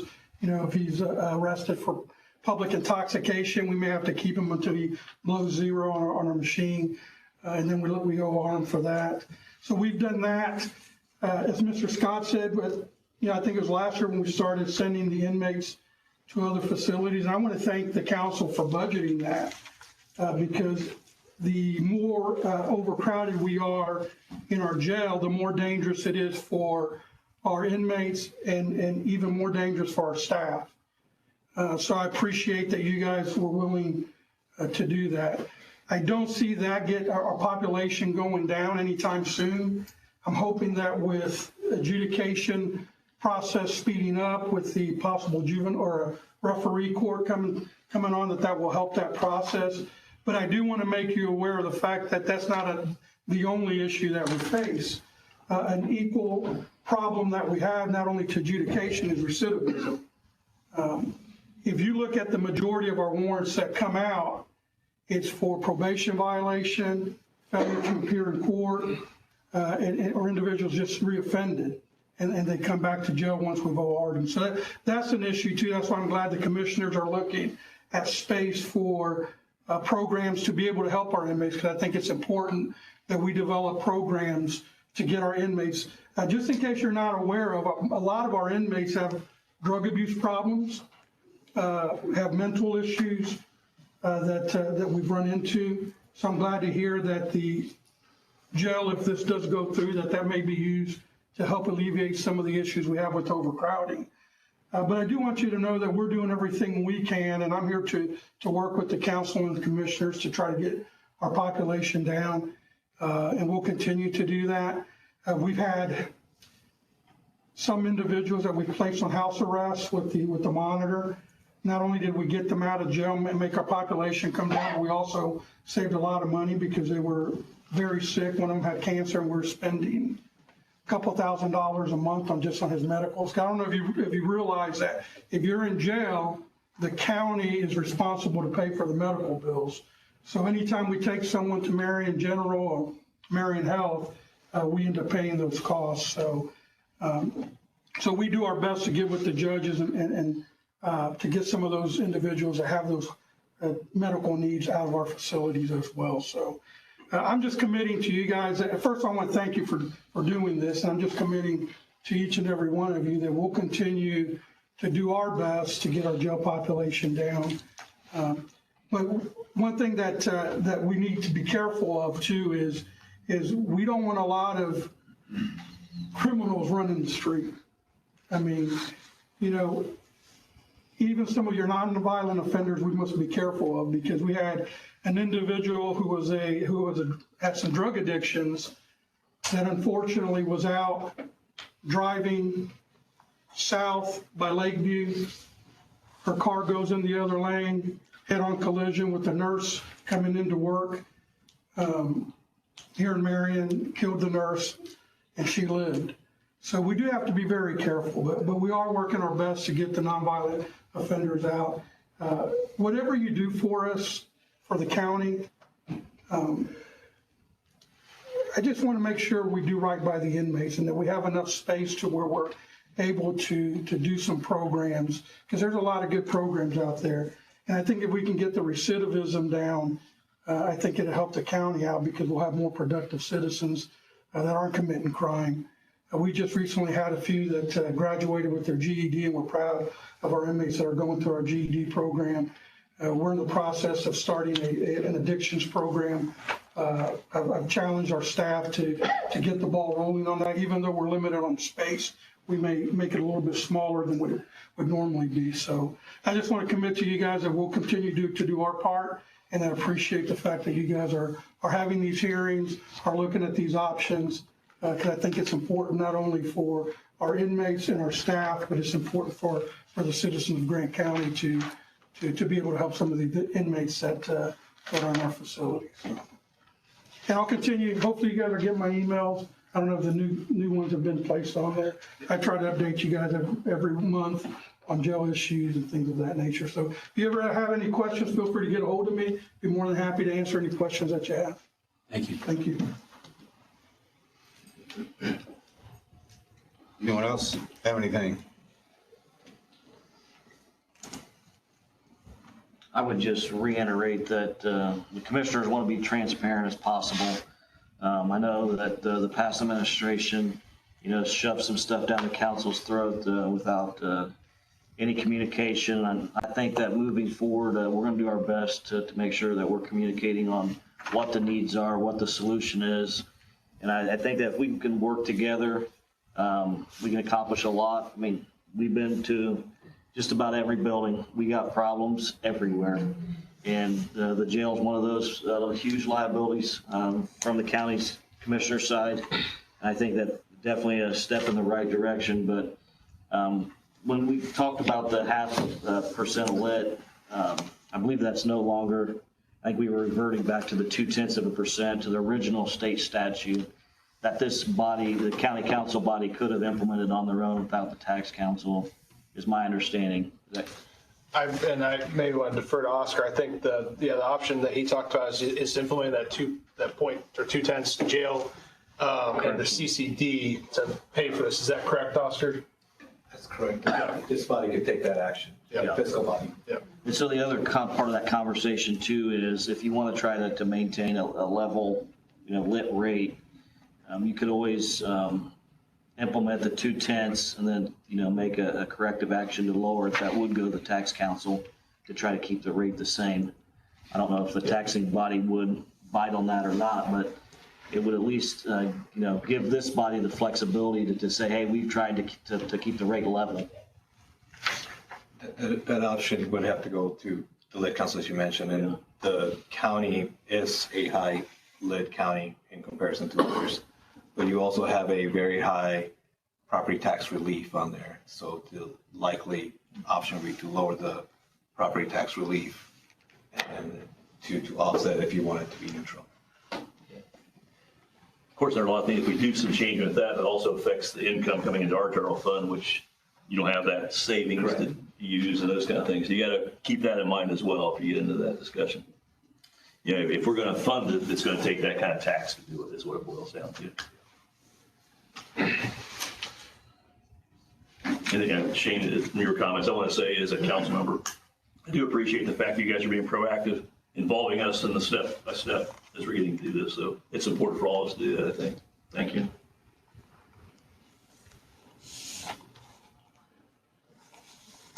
I don't have anything else. Do you commissioners have anything else? No. So these options aren't set in stone. I mean, I'd hate to do more work, but if we wanted to see a combination of, and I don't even know what that combination would be, but I'm just saying, if we examine this and be like, I like this, but I like this. Yes. Can we have that option? Yes. Okay. And I'm not trying to put any more work on you. With the committee at our kickoff meeting. Yeah. Again, we don't know what we don't know until you start getting into it. And unfortunately, for these two bodies, you've got to have someone dig into it. Okay, that group that they've chosen to do that with is us, right? So we've got to dig into that D-home a little bit further. We've got to dig into it with the sheriff, really start defining needs. This is where that BOT process is so good about being open and transparent through the whole thing. And you guys can pivot almost at any point in time. The only time you guys can't pivot is once we get to a GMP and we get to a contract and everybody comes together and you sign it. So once that's done, everybody's coming to the table and agree. But you have a ton of latitude through this process. But in order to get you guys the additional information you need, there's not much other information we give you other than what you've got right now without spending a bunch of time doing it. I appreciate it. Thank you. You had Mr. Duke's comments about involving the public, make sure we get the feel of what they want to do and so forth. Important, no doubt about it. Yes. How you go about that is not in stone. I mean, obviously, if they're here, we can hear what they have to say. Right. We have conversations personally out with people and those kind of things. Right. I've been a little surprised with some of the conversations I've had as far as, hey, we got to do it. Let's get it done kind of thing. You sure it's going to cost you some money to get that done? Yes, I've been a little surprised by the response in the few conversations I've had about that. Right. But if we had come to the point where we're going to have to build a new facility and renovate a facility, it takes dollars to do it. I mean, it doesn't come without some kind of imposition on us as taxpayers. So we know that. That's a tough decision to make. No one wants to raise the tax. We've all said that every time we've been approached. But bottom line is, if you're going to do it, it's going to take that. Yeah. All right. Well, I don't know. You've take a motion then to close your meeting and then we'll do a motion to close ours? And If you don't mind, Councilmember, for tonight, it would, like Pete said, they need to know what kind of direction they're moving in. Again, this is not committing to, there's nothing official in front of you. You're not implementing the CCD. You're not implementing the two tenths of the jail lit. You're not starting a bonding process, but they need to know a general idea of what people feel comfortable with from those options so they can start being geared to it. It's like Councilman Scott said, though, as you start working through it, you can tweak it along the way. That's the nice part with the BOT. And so they in order to successfully move forward, they need to have that limited notice to proceed. The commissioners have approved it on their end. They just need to know from the fiscal body, what is there a comfort range, again, knowing that there's plenty of off-ramps to get off if people aren't happy with it and you don't like it, you're not set in stone, but they just need to know so they can start spending time and resources. Mr. Kitts, I'm ready to make a motion just to that effect. Now, I've got a lot of thoughts about this, and I don't like a lot of things, how we got to this point. Obviously, we've got a bond issue out there that, in my mind, is out there till 2038, I believe. Correct. Unbelievable. Okay, it's not a huge, in the scope of this project, it's not a huge amount, but it's still there. So I don't like that part of it and how we got to this point. But I'm going to say, just to get this process rolling, and knowing that the committee needs to start and kind of start fine tuning things, and we may end up reducing what the amount's going to be. But I'm willing to make a motion that we will agree to the terms to process this through the schematic design phase in the amount of the $60 million to $70 million range. I'm hopeful it'll be less than that. We all get said and done, but I'm willing to get that process started at this point, knowing we can scale back or reverse if we need to. Okay. That's my motion. All right.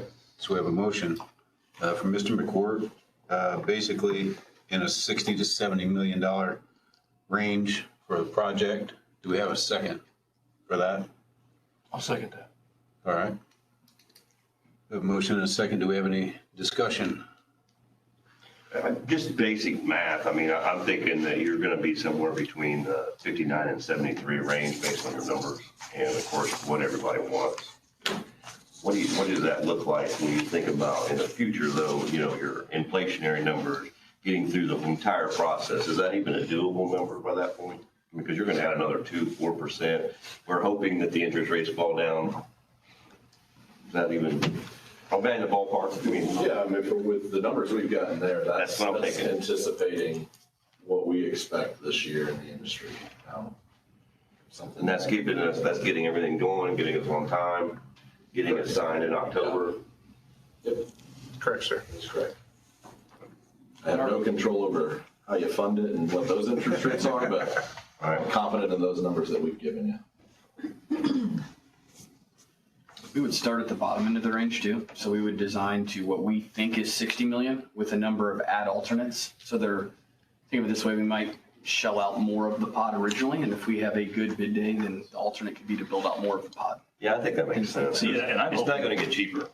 I mean, I'm actually hoping from our conversations we had back in December as committee met that we'll end up maybe below 50. I'm hoping when we're all said and done, but we don't know that at this point. But to get to that point, we've got to start it and see how it evolves, I guess, is what it boils down to. There's a lot of jumping off points that you guys will have in this process.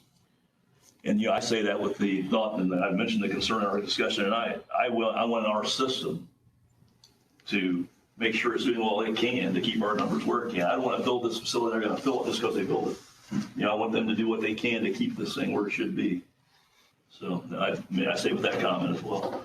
I appreciate putting the motion on getting started. It's too high for me. I'm like Greg and the 45 million. I would like to be around 25 million to be honest with you.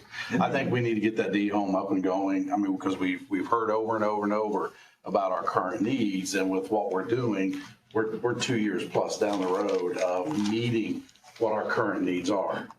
And so we're still going to be in the same boat 2 years from now. Mike, I guess I'll add this to that too. I got that, the same thought. I've talked to Shane a little bit about this. Do you do this in 2 phases? Do you do phase 1, renovate just the D home and keep this facility running? And then a few years down the road, whenever that becomes the time, do you do phase 2 and add the pod space and replace the current facility? I've thought about that too. It's not going to get cheaper going on. Right. You be doing it in 2 phases instead of 1. in my mind, I'm thinking, we probably ought to just bite the bullet and do it in one, is what I'm thinking now. But I've had those thoughts, dude. You know, I'm pretty conservative when it comes to money. I don't want to spend $1 because I have it, okay? I spend it because I need to spend it. So I'd be willing to think about that two-phase, but my thought is probably in the long term for this county, it makes sense to go one phase at this point. But For clarity, I just want to make sure folks understand this. So when we go into the next phase of this, we've done 17 jails here in the state of Indiana in the last 5 years. We have a really good idea of what a pod's going to cost. We do, okay? Because we've done them all the way back that far. I'm not going to start with designing the pod right now because I know how to design the pod. That's a brand new construction. What we need to do is get into that D-home, understand what the sheriff's needs are going to be there and the things that he wants to do there. That is a big unknown, right? That's what we're talking about. So with the first part of the funding, which has already been approved and allocated by the commissioners, really what they're saying is, if you give us a notice to proceed for up to $500,000, which I think is a number Brad threw out there, we're going to go into that D-home and dissect it, get with his group and sit down, understand the operations that, get a much better understanding of what the cost is to redo that, because we know what the pod's going to cost. I'm going to tell you that right now. I mean, we could get really close, I would think, as to what a new pod on a new site's going to cost. So that's really where you're at today with that decision. And again, as I mentioned before, there's a ton of jumping off points. If you get to the point where we come back and saying, it's $50 million to do the D-home, guys, and then you guys go, well, the heck with that, we need to start again. You have that ability to do that, right? And then you've already only spent the money that we had to do to dig into it, design it, et cetera, et cetera. That's money that's already been allocated. That actually, I think it's federal money, isn't it? It's ARPA dollars. it's still a lot of money. Still a lot of money. I'm not trying to make light of that. My point is that don't make this decision bigger than it needs to be today, because you guys have got a lot of process to go through and a lot of decisions to make before we get there. We're going to probably end up in, like we said, option 9, really, when we're done here. So. The really thing we're really obligated tonight for sure is that $500,000 or that's correct. $500,000 for studies. So we're really dig into that D-home. That's what we need to do. So should that be all the more? So is that all the motion that you want then? Because they need to have that, they need to have that scope to actually go towards, you know, what we see as a project. That's what they're saying. My goal as the developer would be to have some range of a target to manage them to. That's why I put that 67 million.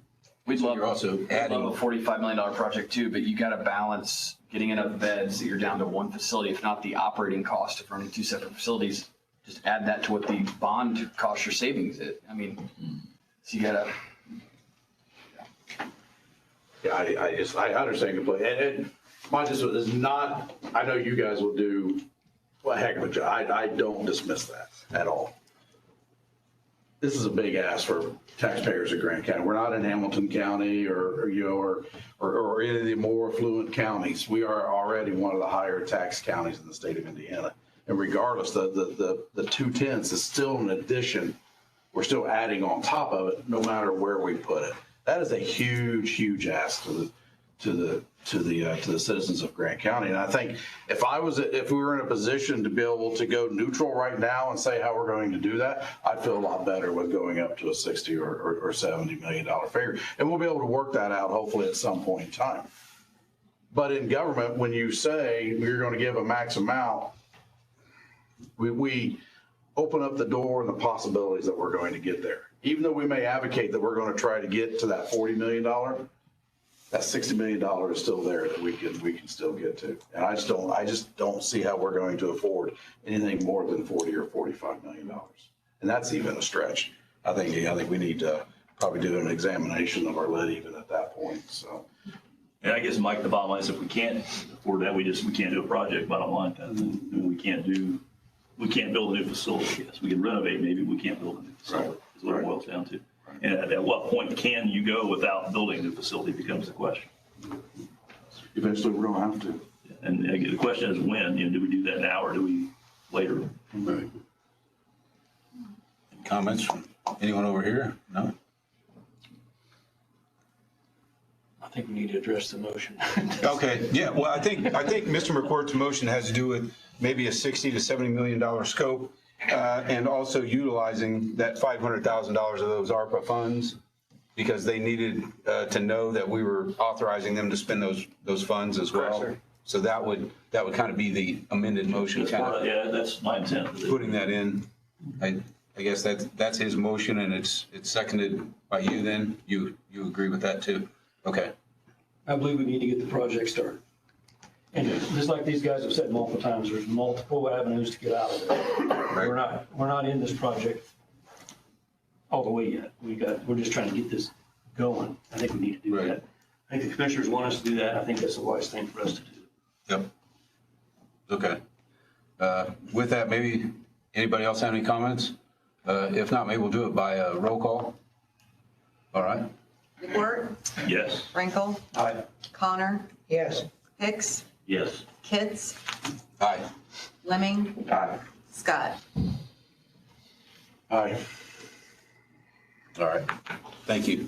And Mr. President, if you don't mind, appoint members to the committee to refill that committee, because two of your previous members are now commissioners, so you have two gaps or voids that need to be filled. And I think Mr. Hicks was on that. And are you going to continue to serve? I can. Okay. I thought about serving on that. I don't know if anybody else has an interest in serving. Well, you know I would have if there's room, so. There you You can go. have 3, so. Yeah, so it's 3, there you go. All right. Mike was on those before they wanted to retain. I can't, I mean, I work, so I can't make it during the day, so. Okay. Well, we'll keep you informed, that's for sure. Okay. So that'd be your 3 then. Thank you, sir. Okay. Thank you. All right. I don't know if you have anything else then? Motion to adjourn. All right. We have a motion to adjourn. Do we have a second? Second. All right. All in favor, signify by saying aye. Aye. All right. Opposed, same sign. Those in favor, get up and leave. Yep, there you go. And now you might close your meeting or? Commissioners will be in recess.